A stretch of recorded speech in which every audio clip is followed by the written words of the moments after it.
తాకట్లో ఉన్న మీ బంగారాన్ని విడిపించి ఆ రోజు ఆన్లైన్ రేటుకి కొంటాం. Sharma gold company. నమస్కారం, సుమన్ టీవీకి స్వాగతం. ముందుగా సుమన్ టీవీ ప్రేక్షకులకు శ్రీ విశ్వావసునామ ఉగాది శుభాకాంక్షలు. ఈ విశ్వావసునామ సంవత్సరం ద్వాదశ రాశుల వారికి ఎలా ఉండబోతుంది, ఏ రాశుల వారికి ఎటువంటి శుభ అశుభ ఫలితాలు ఇవ్వబోతున్నాయి, గ్రహ సంచారాలు ఎలా ఉన్నాయి, అలాగే ఎటువంటి పరిహారాలను పాటించుకోవాలి, ఈ విషయాన్ని తెలియజేసేందుకు మనతో పాటు ఉన్నారు ప్రముఖ జ్యోతిష్యరత్న జ్యోతిష చక్ర వైభవ నిపుణ డాక్టర్ రాల్పల్లి రవికుమార్ గారు. గురుగారు నమస్కారం. నమస్కారం. గురుగారు, కొత్త సంవత్సరంలోకి ఎంటర్ అవ్వబోతున్నాం. మరి ఈ కొత్త సంవత్సరం ఎలా ఉండబోతుంది ద్వాదశ రాశుల వారికి అని తెలుసుకునే ముందు గ్రహాల సంచారం ఎలా ఉంది, ముఖ్యంగా 4 గ్రహాలు మనకి ప్రతి సంవత్సరం మారేది, ఈ 4 గ్రహాల సంచారం ఎలా ఉంది, ఎలాంటి ఫలితాలు ఇస్తున్నాయి? శరదిందు సమాకారే పరబ్రహ్మ స్వరూపిణి వాసరాపీఠ నిలయ సరస్వతి నమస్తుతే. సుమన్ టీవీ ప్రేక్షకులకి నూతన సంవత్సర ఉగాది శుభాకాంక్షలు. మెయిన్గా ఏంటంటే ఈ సంవత్సర ఫలితాలు ఇప్పుడు చెప్పుకుంటున్నాం కాబట్టి ప్రతి నెల ఏంటంటే మాస ఫలితాలు చెప్పుకుంటున్నాం కాబట్టి మాస ఫలితాలు చెప్పుకున్నప్పుడు ఏంటంటే రవి 1 మంత్కి మారుతాడు ప్రతి నెల, అలాగే బుధుడు 20 డేస్, శుక్రుడు 20 రోజులు, అలాగే కుజుడు 45 రోజులు, అలాగే శుక్రుడు 20 రోజులు, చంద్రుడు అంటే ప్రతిరోజు ఒక్కొక్క నక్షత్రం మారుతుంటాడు. ఒక మెయిన్గా మటుకు గురువు, రాహు, కేతు, శని అండి. ఈ 4 కూడా ఏడాది పాటు ఇంచుమించుగా ఉంటారు కాబట్టి గురువు ఉన్నారంటే సంవత్సర కాలం పాటు అక్కడే ఉంటారు. అలాగే రాహు ఉన్నారనుకోండి, కేతు 1.5 ఇయర్ ఒక రాశి నుంచి ఇంకో రాశికి మారడానికి పడుతుంది. అలాగే శని ఉన్నారంటే 2.5 ఇయర్స్ మారుతారన్నమాట. కాబట్టి ముఖ్యంగా ఏంటంటే అందుకే ఈ సంవత్సర ఫలితాలు చెప్పుకున్నప్పుడు ఏంటంటే మెయిన్గా గురువు, రాహు, కేతు, శని యొక్క మార్పులు ఏంటనేవి తెలుసుకోవాలి. ముందుగా శని వచ్చేసి మనకి 30వ తారీఖు మార్చి నెల 2025 నుంచే మనకి కుంభరాశి నుంచి మీన రాశిలోకి ప్రవేశిస్తున్నాడు. అదే రోజు ఉగాది అయింది, అదే రోజు శని కూడా మారుతున్నారు. అలాగే రాహు, కేతులు వచ్చేసి మనకి 18 మే 2025. రాహు మారంటే కేతు కూడా మారుతాడండి. అందుకే చూడండి ఎప్పుడు కూడా జాతకంలో రాహు ఆపోజిట్ కేతు ఉంటారు. నవాంశలో తీసుకున్నా కూడా రాహు ఆపోజిట్ కేతు ఉంటారు. ఎవరైనా చేతితోటి వేసి ఇచ్చినప్పుడు మర్చిపోయి రాహుకి పక్కనే కేతు వేయడం, లేదంటే రాహుకి 3 గళ్ళు పక్కన కేతు వేయడం వేస్తూ ఉండొచ్చు తెలియక వాళ్ళకి. సో ఎప్పుడు అలా కాదండి, రాహు ఆపోజిటే కేతు ఉంటారు. ఇంకోటి ప్రతి గ్రహం కూడా క్లాక్ వైజ్ తిరుగుతుంది, ఒక్క రాహుకేతువులు మటుకు యాంటీ క్లాక్ వైజ్ తిరుగుతుందన్నమాట.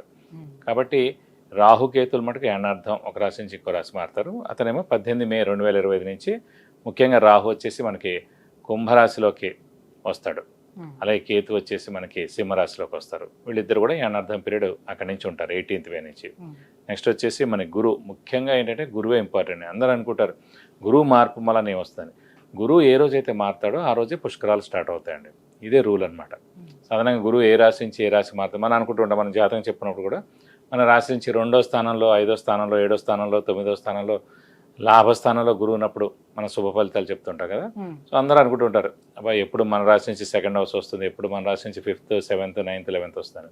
సో వాళ్ళకి ఒకటే నమ్మకం ఏంటంటే ఈ రోజైతే పుష్కరాలు స్టార్ట్ అవుతాయో ఆ రోజు గురువు ఒక రాశి నుంచి ఇంకో రాశిలోకి మారుతున్నట్టు మనం ఈజీగా గుర్తించవచ్చు.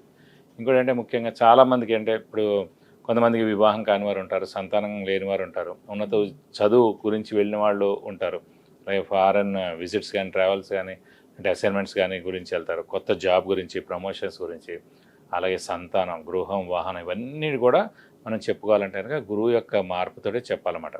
కొన్ని రాష్ట్రాల వాళ్ళకి లాస్ట్ 2 ఏళ్ళు లేదనుకోండి, ఈ ఏడాది ఉంటుంది. అంటే ఆ ఏడాది వాళ్ళకి 2వ స్థానం కానీ, 5వ స్థానం కానీ, 7వ స్థానం కానీ, 9 కానీ, 11లోకి వచ్చినప్పుడు ఆ సంవత్సర కాలం పాటు. ఓవరాల్ గా అంటే ఈ 4 గ్రహాల మార్పుతోటి దేశవ్యాప్తంగా ఎటువంటి మార్పులు చోటు చేసుకునే అవకాశం ఉంటుంది, ఆర్థిక పరంగా కానివ్వండి? అంటే ఆర్థిక పరంగా ఇవన్నీ కూడా ఎక్సలెంట్గా ఉంటుంది. ఎందుకంటే బుధుడు మెయిన్ వ్యాపార కారకుడు ఎవరికైనా సరే.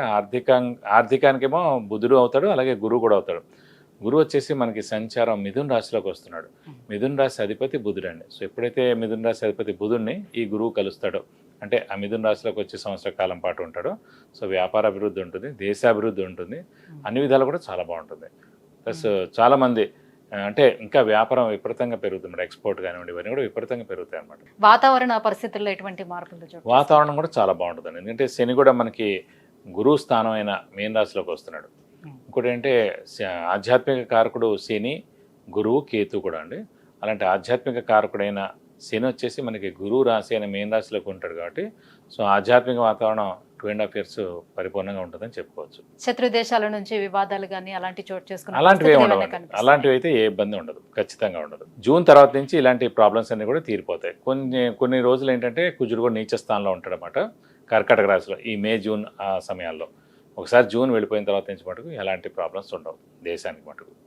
గురుగారు, శ్రీ విశ్వావసనామ సంవత్సరం మరి మీన రాశి వారికి ఎలా ఉండబోతుంది? రాశిలోకే ఈ రోజు మరి శని కూడా ప్రవేశిస్తున్నాడు కాబట్టి మరి ఇక్కడ నుంచి వీళ్ళకి ఎలా ఉంటుంది? అంటే సెకండ్ ఫేజ్ కదా వీళ్ళకి వచ్చింది శని. అవును, తప్పకుండా. మీన రాశి అనగానే మనకి పూర్వభాద్ర 4వ పాదం, ఉత్తరాభాద్ర 1, 2, 3, 4 పాదాలు, రేవతి 1, 2, 3, 4 పాదాలు, ఈ నక్షత్రాల సంబంధం మనకి మీన రాశిలో వస్తుంది.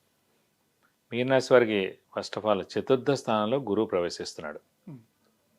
చతుర్థ స్థానం అంటే గృహస్థానం, వాహన స్థానం, తల్లి స్థానం, సుఖస్థానం, ఇవన్నీ కూడా ఆ స్థానం కింద వస్తామట. సో విద్యార్థులకు పట్టిందల్లా బంగారం చెప్పుకోవచ్చు. ఉన్నత విద్య అభ్యసించవచ్చు, మంచి కాంపిటేటివ్ ఎగ్జామ్స్ రాయొచ్చు, గవర్నమెంట్ జాబ్స్ రాయొచ్చు, ఇవన్నీ సరైన సమయం వాళ్ళకి. సో మంచి ర్యాంక్, సీటు మంచి యూనివర్సిటీలో కూడా వస్తుంది. అలాగే ఫారిన్ వెళ్ళి కూడా చదువుకునేందుకు అవకాశాలు ఎక్కువగా ఉన్నాయి. ఏలినాటి శనితోటి స్థానచలనం, ఈ స్థానచలనంతో విద్యార్థులకి ఈ విద్య బెస్ట్గా రావడం. ఎందుకంటే చతుర్థ స్థానంలో గురువు ఉన్నాడు కాబట్టి చతుర్థ స్థానమే మనకి విద్యాస్థానం అన్నమాట.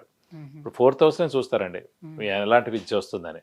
4th హౌస్ బట్టి ఎలాంటి ఇల్లు వస్తుంది, 4th హౌస్ బట్టి ఎలాంటి కారు మీరు కొంటారు, ఇవన్నీ చతుర్థ స్థానం. అలాగే చతుర్థ స్థానం చాలా బాగుందంటే తల్లి సేఫ్గా, సెక్యూర్గా, బెస్ట్గా, ఏ లోటు లేకుండా తల్లి యొక్క బ్లెస్సింగ్స్ తోటి తల్లి అక్కడ ఉంటారు అన్నమాట మంచిగా. సో చతుర్థ స్థానం అంత మంచిది. అలాంటి చతుర్థ స్థానానికి మనకి గోచారీత్యా మీన రాశి నుంచి 4th హౌస్లో గురువు ప్రవేశించాడు కాబట్టి సంవత్సర కాలం పాటుకు ఖచ్చితంగా గృహం, వాహనం, అలాగే తల్లి ఏం ప్రాబ్లం లేకుండా ఉండడం, అలాగే విద్య మంచిగా అభ్యసించడం, ఇవన్నీ కూడా జరుగుతాయి. అలాగే మనకి మొన్నటిదాకా రాహు రాశిలో ఉండేవాడు దేవుడి వల్ల. ఇప్పుడు వ్యయ స్థానంలో రాహు వచ్చాడు, అది 100 6వ స్థానంలో కేతు, అది 100. సో గురువు 70% బాగున్నారు, రాహుకేతులు 100% బాగున్నారండి. ఇంకా ఏళ్ళు నడిచాడు అంటారా, ఇప్పుడు రాశిలోకే శని ప్రవేశించాడు కాబట్టి కొంచెం మిశ్రమ ఫలితాలు ఇస్తాడు. మన 2.5 సంవత్సరాలు అయిపోయింది. సో ఆ 2.5 సంవత్సరాలు ఎవరికైతే హెల్ప్ చేయలేదో ఈ 2.5 సంవత్సరాలు హెల్ప్ చేయొచ్చు. ఈ 2.5 ఏళ్ళు కూడా చేయని వాళ్ళకి లాస్ట్ ఫేజ్లో చేస్తారు. ఏదో ఒక 2.5 ఇయర్స్ మటుకు ఖచ్చితంగా ఫేజ్లో హెల్ప్ చేస్తారు మనం. సో ఇప్పుడైతే ప్రస్తుతం గురువు కూడా బాగున్నాడు కాబట్టి ఈ ఏడాది ఖచ్చితంగా ఏలినాటి శని ఇంపాక్ట్ తక్కువగానే ఉంటుందని చెప్పుకోవచ్చు. గురుగారు, మరి ఆరోగ్య పరిస్థితి ఎలా ఉంటుంది వీళ్ళకి? ఆరోగ్యపరంగా కూడా బాగానే ఉంటుందండి. అంటే రాశిలో శని ప్రవేశించిన కూడా గురువు యొక్క దృష్టి రాహు మీద ఉండడం, గురువు చతుర్థ స్థానంలో ఉండడం చేత ఆరోగ్యం తప్పకుండా బాగుంటుందనే చెప్పుకోవాలి. నూతన గృహ నిర్మాణాలు చేపట్టే అవకాశం ఎలా? ఖచ్చితంగా ఇందాక కూడా చెప్పున, ఎప్పుడైతే మన రాశి నుంచి చతుర్థ స్థానంలో కానీ భాగ్యస్థానంలో కానీ గురువు ప్రవేశించినప్పుడు సంవత్సర కాలం పాటు అక్కడ ఉంటాడు కాబట్టి ఆ సమయంలో ఖచ్చితంగా ఇల్లు కానీ స్థలం కానీ కొనేందుకు అవకాశాలు ఎక్కువగా ఉన్నాయి. ఇప్పుడు చతుర్థ స్థానంలోకి గురువు ప్రవేశిస్తున్నాడు మీన రాశి వారికి కాబట్టి మే 15వ తారీఖు నుంచి నెక్స్ట్ ఏడాది మే దాకా ఖచ్చితంగా గృహం కొనేందుకు అవకాశాలు 100% ఉన్నాయి. మరి ఉద్యోగస్తులకి, వ్యాపారస్తులకి వీళ్ళకి ఎలా ఉంటుంది? ఉద్యోగస్తులకి ఏంటంటే మిశ్రమ ఫలితాన్ని చెప్పుకోవచ్చు. ఎందుకంటే స్థానచలనం ఉంటుంది కాబట్టి ఏలినాటి శని తోటి మిశ్రమ ఫలితాలు. అలాగే ఉద్యోగ మార్పు కానీ, ట్రాన్స్ఫర్ కానీ, వేరే ఊరికి వెళ్ళడం కానీ, సో ఇవన్నీ జరిగేందుకు అవకాశం ఉన్నాయి. అలాగే వ్యాపారస్తులు కూడా మిశ్రమం అని చెప్పుకోవచ్చు. ఎందుకంటే గురువు పంచమంలో ఉన్న చాలా మంచిది. అంటే గురువు బలం ప్రస్తుతం అంత లేదు, విద్యార్థులకు ఉన్నంత లేదు గురుబలం. వ్యాపారస్తులకు బాగుండాలంటే 2, 5, 7, 9 లెవెల్లో ఉంటేనే అది గురుబలం, దైవబలం బాగా ఉన్నట్టు మాట. కాబట్టి వ్యాపారస్తులు కూడా మిశ్రమంగా ఉందని చెప్పుకోవాలి. అంటే కొత్త ఉద్యోగ ప్రయత్నాలు చేసేవాళ్ళు అసలు చెయ్యొచ్చా? లేదు అంటే కొత్త వ్యాపార ప్రయత్నాలు ఏమైనా చేసేవాళ్ళు అసలు చెయ్యొచ్చా? వాటి జోలికి వెళ్ళొచ్చా? కొత్త వ్యాపారం మటుకు చేయకుండా ఉండడం ఉత్తమం అండి. అలా ఎక్స్పాన్షన్ కూడా వెళ్ళకపోవడం ఉత్తమం. ఉన్నది ఏముందో అది ప్రస్తుతం నడిపిస్తే చాలు. ఎందుకంటే అప్పులు వాళ్ళ బెడద తప్పదు, కొత్త అప్పులు చేయాల్సి ఉంటుంది. అలాగే షూరిటీస్ పెట్టకండి, స్పెక్యులేషన్ జోలికి వెళ్ళకండి. అలాగే ఉద్యోగస్తులు కూడా కొత్త ఉద్యోగస్తులు అయితే కనుక జాయిన్ అవ్వచ్చు, ఏం ప్రాబ్లం లేదు, అంత కష్టం ఉండదు. ఉన్న ఉద్యోగులు మటుకు మార్పు మటుకు ఖచ్చితంగా ఎలాగో వెళ్ళినట్టు శని కాబట్టి స్థానచలనం ఉంటుంది కాబట్టి వాళ్ళకి సెక్షన్ మార్పు కానీ, ట్రాన్స్ఫర్ అవడం కానీ, అంటే కొత్త ఉద్యోగం కానీ మారేందుకు కూడా అవకాశాలు ఎక్కువగా ఉన్నాయి. సో మీరు చెప్పేదాని ప్రకారం చూసుకున్నట్లయితే గురువు, రాహు, కేతు సపోర్ట్లు అయితే బాగానే ఉన్నాయి. పర్వాలేదు. ఎటొచ్చి ఇక శని అనుగ్రహం కోసం అసలు ఏం చేయాలి, ఎటువంటి పరిహారాన్ని పాటించాలి? శని ఎఫెక్ట్ కోసం ఇందాక కూడా చెప్పుకున్నాడు, ప్రతి శనివారం ఫిక్స్డ్గా ఉపవాసం ఉండడం, అలాగే ఒక శనివారం రోజు రక్తదానం చేయడం. ఎందుకు రక్తదానం అన్నిసార్లు అంటున్నా అంటే అండి, మామూలుగా ఈ ఏలినాటి శని నడుస్తున్నప్పుడు చిన్న చిన్న అనారోగ్యాలు రావడం సహజం.